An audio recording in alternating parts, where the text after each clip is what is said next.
In today's video, I am going to teach you how to create automated email Aweber. Welcome email. To get started, log into your Aweber account and head to the automations area. This is where you build workflows that send emails automatically based on what your subscribers do. In automations, choose the option for workflow so you are working in the visual builder. Next, click Create Workflow. Aweber will offer you a couple of starting points. If you want a ready-made structure, select the Welcome Series template. This is designed specifically for new subscribers and helps you get up and running quickly. If you prefer to build everything from scratch, choose Blank Campaign. Either option works, so select the one that best matches how much guidance you want. After that, name your campaign.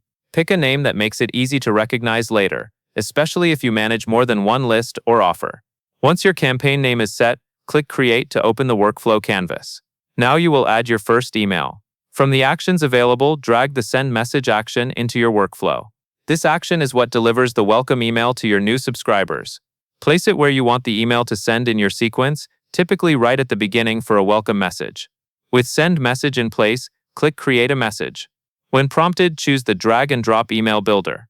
This editor is the easiest way to design a clean, professional email without coding. Write your welcome email content, keeping it clear and friendly. Include a short introduction, set expectations for what subscribers will receive, and make sure your subject line matches the purpose of the message. When you are finished, click Save and Exit to return to the workflow. If you plan to send a follow-up email later, add a delay next. Drag a wait action and place it below your message. This sets the amount of time Aweber should pause before the next email in your series. Choose a delay that fits your audience, such as hours or days, so your emails feel timely and not overwhelming. Finally, click Save and Exit to make sure everything is stored correctly. Then activate your workflow by selecting Activate and Turn On. Once it is active, new subscribers will automatically receive your welcome email based on the workflow you just built. That covers everything you need to know.